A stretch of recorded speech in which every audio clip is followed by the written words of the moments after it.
तो आज बच्चों हम 12th क्लास के लिए अपना फर्स्ट वीडियो देने जा रहे हैं। तो इस तरीके से आपको जो है 12th क्लास के लिए जो है लेसन नंबर 1 आपको खूब अच्छे से सुनना है और आशा करते हैं कि जो बच्चे वीडियो सुनेंगे और कोशिश हमारी ये रहेगी कि इस लेवल पे हम आपको वीडियो दें कि आप अच्छा सा अच्छा परसेंटेज गेन कर सकें एग्जाम में। इसलिए फर्स्ट वीडियो और बहुत अच्छे से आप इसको देखना, सुनना और समझना और कोशिश करेंगे कि आपको एकदम इजी तरीके से बढ़िया समझ में आ जाए। तो सबसे पहले जो है हम अपना लेसन नंबर कौन सा होगा 1, ठीक है। पहला लेसन का नाम क्या है, विलयन, ठीक है। विलयन खूब अच्छे से देखो, विलयन और विलयन को आप जानते हो कि इंग्लिश में क्या बोलते हैं, सॉल्यूशन। क्या बोलते हैं, सॉल्यूशन बोलते हैं, ठीक है। तो सॉल्यूशन लेसन के ऊपर पहला वीडियो हम आपको देने जा रहे हैं, इसलिए खूब अच्छे से आपको इस वीडियो को सुनना है, समझना है और देखना है, ठीक है। तो विलयन बेटा क्या होता है कि सबसे पहले ये आप जान लो कि विलयन किसे कहते हैं। सबसे पहले तो आप ये समझ लो कि विलयन किसे कहते हैं। तो विलयन में आप ये जानोगे कि जब विलीय को मिलाया जाता है और किसको मिलाया जाता है, विलायक को मिलाया जाता है। विलीय और विलायक को जब मिलाते हैं तो उससे मिलकर के क्या बनता है, विलयन बनता है, ठीक है। विलीय विलायक को मिलाने पर क्या बनता है, विलयन बनता है, ठीक है। तो ये विलयन हो गया। अब विलयन में होता क्या है कि ये आपको देखना है कि जैसे इसका उदाहरण समझो कि चीनी अगर मान लो किसी चीज में घोली जाती है तो चीनी को क्या बोलते हैं, विलीय। अगर कहाँ कहाँ पर घोला जाएगा, पानी में घोला जाएगा और इससे मिलकर के क्या बनेगा, शरबत बनेगा, ठीक है। तो शरबत को बोलते हैं विलयन, पानी को बोलते हैं विलायक और चीनी को बोलते हैं विलीय। अब आप ये जानते हो कि जो विलीय होता है उसको सोल्यूट बोलते हैं। क्या बोलते हैं, सोल्यूट बोलते हैं। विलायक होता है उसको क्या बोलते हैं, सॉल्वेंट बोलते हैं। क्या बोलते हैं, सॉल्वेंट। और जो विलयन होता है उसको क्या बोला जाता है, सॉल्यूशन। क्या कहते हैं, सॉल्यूशन। तो सोल्यूट, सॉल्वेंट एंड सॉल्यूशन, विलीय, विलायक और विलयन। और ये इसका उदाहरण है। उदाहरण आपको एकदम अच्छे से याद करना है कि उदाहरण क्या होता है कि चीनी को पानी में मिलाते हैं तो क्या बनता है, शरबत बनता है और शरबत एक तरीके का विलयन होता है, ठीक है। तो विलयन के बारे में इस पूरे लेसन में हमको पढ़ना है। और दूसरे तरीके से बोल सकते हो कि समांगी मिश्रण को विलयन कहते हैं। क्या कहते हैं, समांगी मिश्रण को क्या कहते हैं, विलयन कहते हैं। अगर किसी चीज का समांगी मिश्रण बन जाए तो समांगी मिश्रण को क्या कहते हैं, विलयन कहते हैं। तो विलयन ये भी एक प्रकार से हो गया, एक परिभाषा हो गई आपके लिए कि समांगी मिश्रण को क्या कहते हैं, विलयन कहते हैं। अब इस तरीके से यहाँ से दूसरी छोटी छोटी बातें हैं कि विलेय किसे कहते हैं, विलायक किसे कहते हैं और विलयन किसे कहते हैं। तीनों कंसेप्ट आपका क्लियर होना चाहिए कि विलेय किसे कहते हैं, विलेय किसे कहते हैं। तो ये बात आपको समझना है, विलेय किसे कहते हैं, ये बात आप ध्यान से समझेंगे, बराबर है, ठीक है। किसे कहते हैं, ठीक है, विलेय किसे कहते हैं। पहला क्वेश्चन ये हो गया आपका कि विलेय किसे कहते हैं। जो उत्तर इसका हो जाएगा यहाँ से आपको राइट करना है कि जो विलयन में कम हो, जो विलयन में कम होता है, ठीक है। तो कम क्या होता है, चीनी होती है। जो विलयन में कम होता है उसे विलीय कहते हैं। विलयन में कम होता है उसे क्या कहते हैं, होता है उसे विलेय, उसे कौन सा पदार्थ कहते हैं, विलेय कहते हैं, ठीक है। तो इस तरीके से उदाहरण हो गया, ठीक है, विलेय। अब उदाहरण में आप यहाँ अगर समझाना चाहो तो इसको और क्लेरिफाई अगर करना चाहो तो उदाहरण में आप इस तरीके से उदाहरण देकर के लिख सकते हो कि शरबत में, शरबत जो बनाते हो शरबत में चीनी कम होती है, चीनी कम होती है, इसलिए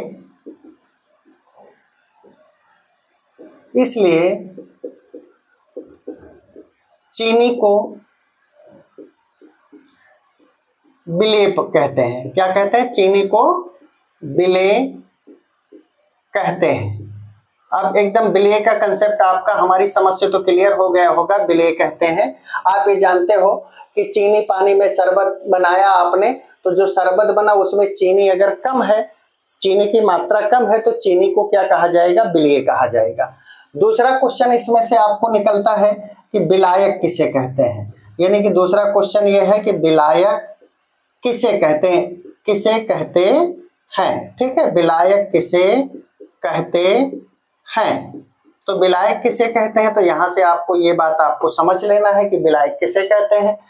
तो इसका आंसर हो जाएगा उत्तर। इस तरीके से आपको लिख लेना है कि उत्तर जब लिखोगे तो आप लिखोगे जो विलयन में अधिक होता है, जो विलयन में अधिक होता है, विलयन में अधिक होता है उसे क्या कहते हैं, विलायक कहते हैं। जो विलयन में अधिक होता है उसे विलायक कहते हैं, उसे विलायक कहते हैं। दूसरा आंसर हो गया। अब उदाहरण इसका आपको लिख करके अगर समझाना है तो ऐसे लिख लेना उदाहरण, ठीक है। जब उदाहरण इसका लिखोगे तो आपको उदाहरण में इस तरीके से लिखना है कि शरबत में, शरबत के विलयन में पानी अधिक होता है, पानी अधिक होता है, अधिक होता है, इसलिए पानी को विलायक कहते हैं। इसलिए पानी को विलायक कहते हैं, पानी को विलायक कहते हैं। अब लास्ट में आता है विलयन किसे कहते हैं, तो विलयन को आपको बता दिए, विलेय और विलायक को मिलाने पर विलयन बनता है, ठीक है। तो अगर आपको आंसर लिखना ही है तो तीसरा टॉपिक यहाँ पर डाल के, तीसरा क्वेश्चन डाल के लिख दो कि विलयन किसे कहते हैं, ठीक है। तो अगला हो जाएगा विलयन किसे कहते हैं, विलयन किसे कहते हैं। तो उत्तर इसका आप यहाँ इस तरीके से आप राइट करोगे कि विलेय एवं विलायक को मिलाने पर, विलेय एवं विलायक को मिलाने पर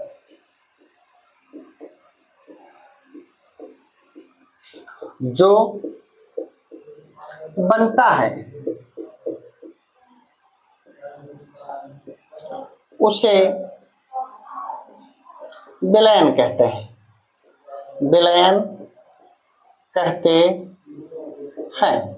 तो इस तरीके से आपको राइट करना है, विलयन विलयन कहते हैं। उदाहरण इसका अगर आपको लिखना होगा तो जैसे ऊपर लिखा गया है उसी तरीके से उदाहरण लिख करके आपको समझाना है कि चीनी को पानी में मिलाने पर, चीनी को पानी में मिलाने पर शरबत बनता है। क्या बनता है, शरबत बनता है। चीनी को विलेय कहते हैं, चीनी को विलेय कहते हैं, विलेय। पानी को विलायक, पानी को क्या कहते हैं, विलायक। और शरबत को विलयन कहते हैं, शरबत को क्या कहते हैं, शरबत को विलयन कहते हैं, ठीक है। तो इस तरीके से लिख लेना, शरबत को विलयन कहते हैं। इतना आपको राइट कर लेना, शरबत को विलयन कहते हैं। तो इस तरीके से आपको परिभाषित कर देना विलेय, विलायक और विलयन। अब देखो बेटा, इसमें आता है विलयन के प्रकार। तो यहाँ पर हम देखते हैं कि विलयन मुख्य रूप से, अगर विलयन, तो विलयन की सांद्रता के आधार पर प्रकार, तो विलयन के प्रकार, ठीक है। तो विलयन मुख्य रूप से यहाँ पर देखा जाए तो विलयन कितने प्रकार का हो गया, दो प्रकार का। एक तो होता है सांद्र विलयन। कौन सा विलयन होता है, सांद्र विलयन, ठीक है। और दूसरा विलयन होता है तनु विलयन। कौन सा विलयन होता है, तनु विलयन होता है, ठीक है। अब सांद्र विलयन को डाइल्यूट सॉल्यूशन बोलते हैं। क्या बोलते हैं, डाइल्यूट सॉल्यूशन बोला जाता है, ठीक है, डाइल्यूट सॉल्यूशन बोलते हैं। और जो डाइल्यूट सॉल्यूशन होता है शॉर्ट फॉर्म में इसको लिखा होता है DIL, इतना ही लिखा होता है DIL। और दूसरा सांद्र विलयन होता है, सांद्र विलयन को बोलते हैं कंसंट्रेट सॉल्यूशन। क्या बोलते हैं, कंसंट्रेट, ठीक है, कंसंट्रेट सॉल्यूशन, इस तरीके से बोलते हैं कंसंट्रेट सॉल्यूशन, यानी सांद्र विलयन हो गया। अब सांद्र विलयन को किससे डिनोट किया जाता है, AQ से। किससे डिनोट किया जाता है, एक्वस भी बोल सकते हो। क्या बोल सकते हो, एक्वस। अब देखो सांद्र विलयन किसे कहते हैं। अब इसको परिभाषित करना हो तो दोनों की परिभाषा अलग अलग मैं कर देता हूं कि सांद्र विलयन किसे कहते हैं और तनु विलयन किसे कहते हैं। यदि विलायक की तुलना में, किसकी तुलना में, विलायक की तुलना में विलीय पदार्थ की मात्रा अधिक होती है, विलीय पदार्थ की मात्रा अधिक होती है। क्या होती है? विलेय पदार्थ की मात्रा क्या होती है? अधिक होती है तो उसे कौन सा विलयन कहते हैं? तो उसे सांद्र विलयन कहते हैं। क्या कहते हैं?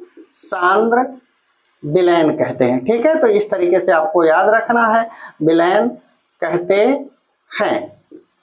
फिर से एक बार देख लो, यदि विलायक की तुलना में विलेय पदार्थ की मात्रा क्या हो? अधिक हो, तो उसको कौन सा विलयन कहते हैं? सांद्र विलयन कहते हैं। दूसरा होता है तनु विलयन। बस इसी अधिक की जगह पर आपको क्या लिख देना है? कम लिख देना है।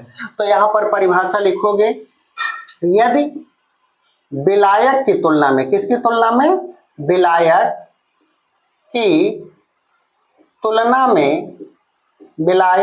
तुलना में विलेय पदार्थ की मात्रा, किसकी मात्रा? विलेय पदार्थ की मात्रा कम होती है, विलेय पदार्थ की मात्रा कम होती है तो उसे कौन सा विलयन कहते हैं? तो उसे तनु विलयन कहते हैं। ठीक है, तो इस तरीके से सांद्रता के आधार पे इसके प्रकार हो गए। ठीक है, तो विलयन सांद्रता के आधार पे कितने प्रकार का हो गया? 2 प्रकार का, एक सांद्र विलयन और दूसरा कौन सा विलयन हो गया? तनु विलयन। तो ये इस तरीके से 2 प्रकार के विलयन हो गए। अब इसके अलावा और भी विलयन के विभिन्न प्रकार हैं, उन विलयनों के विभिन्न प्रकारों को हम देखेंगे। पहले इसका स्क्रीनशॉट ले लीजिए, फिर उसके बाद फिर नेक्स्ट हम आपको देते हैं। ठीक है, ठीक है, तो बच्चों आपने उसका स्क्रीनशॉट ले लिया है। अब उसके बाद देखो, विलयन हमने आपको वहां पर बता दिया कि विलयन 2 तरीके का, सांद्रता के आधार पे सांद्र विलयन और कौन सा विलयन होता है? तनु विलयन होता है। अब दूसरे विलयन के और जो प्रकार हैं वो आपको देखने हैं। तो यहाँ पर हम विलयन के क्या देखेंगे? प्रकार देखेंगे, विलयन के प्रकार। ठीक है, तो विलयन के प्रकार जब हम और सारे विलयन के प्रकार देखते हैं, तो विलयन के प्रकार जब ये देखेंगे तो यहाँ पर विलयन के, तो यहाँ पर आपको ऐसा लिखना है, विलयन निम्नलिखित प्रकार का होता है। विलयन निम्नलिखित प्रकार के होते हैं। ठीक है, ऐसे विलयन बहुत सारे प्रकार के होते हैं, लेकिन जितने हमारे सिलेबस में है, जितनी हमको आवश्यकता है, उतने सारे विलयन हमको देखने हैं। तो विलयन निम्नलिखित प्रकार के होते हैं। ठीक है, तो यहाँ से आप राइट कर लेंगे कि विलयन निम्नलिखित प्रकार का होता है, निम्नलिखित प्रकार का होता है। ठीक है, तो विलयन निम्नलिखित प्रकार का होता है। अब सारे विलयनों का हम नाम राइट कर लेते हैं। पहला विलयन होता है कौन सा विलयन? संतृप्त विलयन। कौन सा विलयन होता है? संतृप्त विलयन होता है। ठीक है, संतृप्त विलयन होता है। दूसरा विलयन होता है असंतृप्त विलयन। कौन सा होता है? असंतृप्त विलयन होता है। ठीक है, असंतृप्त विलयन होता है। और अगला विलयन तीसरा होता है अति संतृप्त विलयन। कौन सा होता है? अति संतृप्त विलयन होता है। ठीक है, अति संतृप्त विलयन होता है। ठीक है, अब इसके बाद अति संतृप्त विलयन के बाद अगला विलयन जो चौथा है वो कौन सा होता है? आदर्श विलयन। कौन सा विलयन है? आदर्श विलयन है। तो ये आदर्श विलयन हो गया। और इसके बाद अगला विलयन जो होता है वो पांचवा विलयन कौन सा हो गया? अनादर्श विलयन हो गया। कौन सा हो गया? अनादर्श विलयन हो गया। ठीक है, अनादर्श विलयन। अब इतने प्रकार के बेटा विलयन जो हैं, यानी कि विलयन के प्रकार में संतृप्त विलयन, असंतृप्त विलयन, अति संतृप्त विलयन, आदर्श विलयन और अनादर्श विलयन, ये इतने हमारे 12th के सिलेबस में विलयन हैं। इसके अलावा और भी विलयन के बहुत सारे प्रकार होते हैं, सत्य विलयन, असत्य विलयन, पारदर्शी विलयन, अपारदर्शी विलयन, बहुत सारे विलयन होते हैं। लेकिन सारे विलयनों के बारे में हमको ज़्यादा कोई ज़रूरत नहीं है, लेकिन जितना हमारा सिलेबस है उतना हमको विलयन को समझना है। अच्छा, संतृप्त विलयन को क्या बोलते हैं? Saturated solution. क्या बोलते हैं? सेचुरेटेड सॉल्यूशन बोलते हैं। क्या बोलते हैं? सैचुरेटेड सॉल्यूशन बोलते हैं। तो इस तरीके से संतृप्त विलयन कौन सा विलयन कहलाता है? सैचुरेटेड सॉल्यूशन कहलाता है। और दूसरा होता है अनसैचुरेटेड। क्या होता है? अनसैचुरेटेड सॉल्यूशन होता है। ठीक है, अनसैचुरेटेड सॉल्यूशन होता है। ठीक है, तो इस तरीके से ये अनसैचुरेटेड सॉल्यूशन हो गया। और इसके बाद जो अगला सॉल्यूशन है इसका जो है वो सुपर सैचुरेटेड सॉल्यूशन। तो इसको लिखेंगे सुपर सैचुरेटेड सॉल्यूशन। ठीक है, सैचुरेटेड सॉल्यूशन। ठीक है, तो ये सॉल्यूशन हो गया सुपर सैचुरेटेड सॉल्यूशन। और इसको आप जानते हो आइडियल सॉल्यूशन होता है। क्या होता है? आइडियल सॉल्यूशन होता है। और इसके बाद अगला सॉल्यूशन जो होता है वो कौन सा होता है? Non ideal solution. कौन सा होता है? Non ideal solution. ठीक है, नॉन आइडियल सॉल्यूशन होता है। ठीक है, अब इतने सारे सॉल्यूशन के बारे में हमको 12th में जानकारी प्राप्त होनी चाहिए और हमको खूब अच्छे से आना चाहिए। पहला विलयन कौन सा विलयन है बेटा? संतृप्त विलयन। देखो यहां से समझने की, तो बेटा देखते हैं संतृप्त विलयन। तो संतृप्त विलयन में ये हम देखेंगे कि संतृप्त विलयन होता क्या है।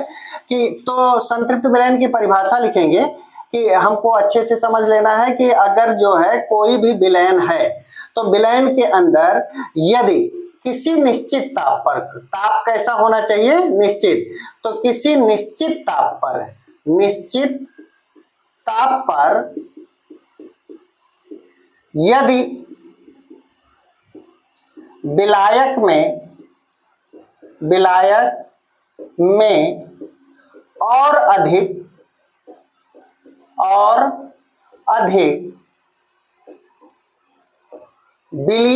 विलीय पदार्थ ना घुल सके तो, विलीय पदार्थ ना घुल सके तो उसे संतृप्त विलयन कहते हैं। उसे कौन सा विलयन कहते हैं? संतृप्त विलयन कहते हैं। ठीक है, ये पहली परिभाषा आपको खूब अच्छे से हमारी समझ से याद हो गई होगी कि किसी निश्चित ताप पर यदि विलायक में और अधिक विलीय पदार्थ ना घुल सके तो उस विलयन को कौन सा विलयन कहते हैं? संतृप्त विलयन कहते हैं। ठीक है, संतृप्त विलयन कहते हैं। ठीक है, ये पहली परिभाषा आपको याद हो गई, संतृप्त विलयन कहते हैं। इस तरीके से आपको राइट कर लेना है संतृप्त विलयन। दूसरी परिभाषा आपके लिए है असंतृप्त विलयन। तो सेम उसी तरीके से आपको राइट करना है कि किसी निश्चित ताप पर, ठीक है, कौन से ताप पर? देखो मिलाओ पावर की परिभाषा और नीचे की परिभाषा दोनों में कितना सिमिलरिटी है। ठीक है, किसी निश्चित ताप पर यदि विलायक में और अधिक विलीय पदार्थ घुल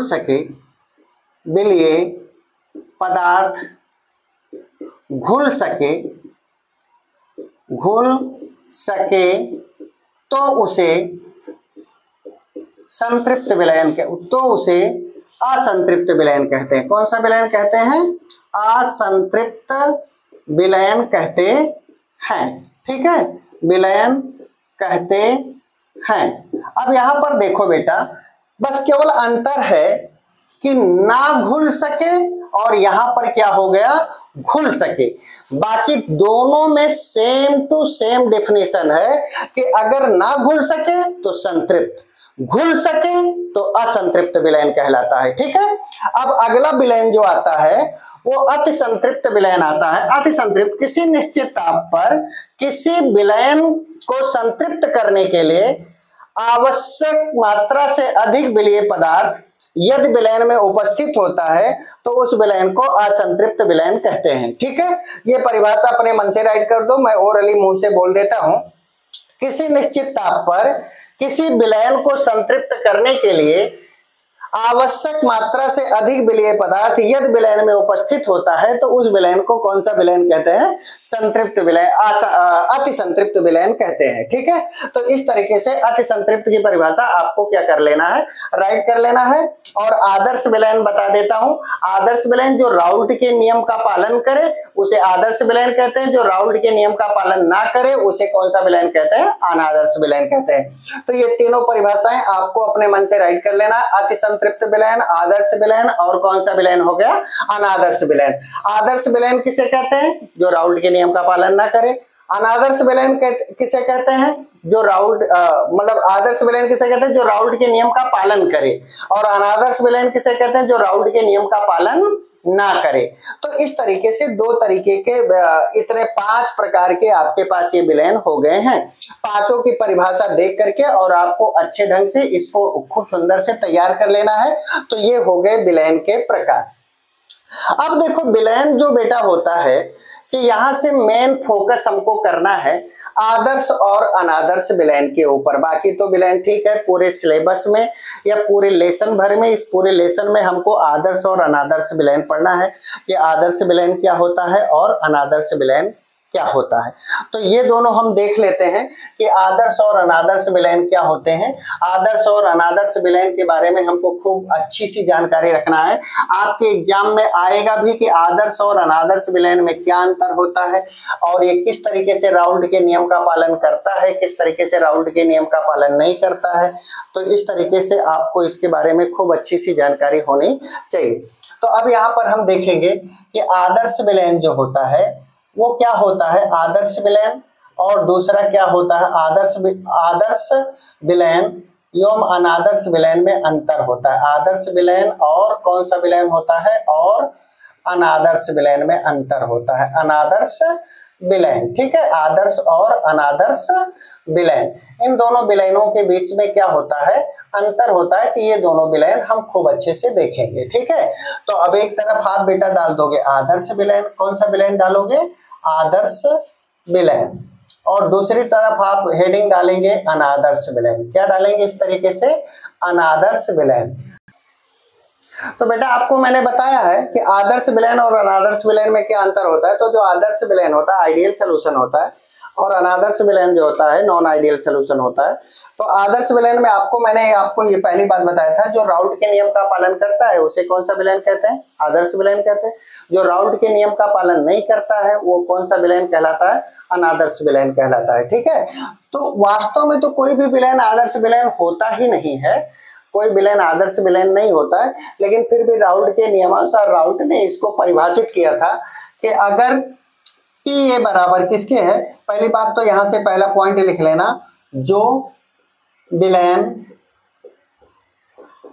राउल्ट के नियम का पालन करता है, राउल्ट के नियम का पालन करता है, उसे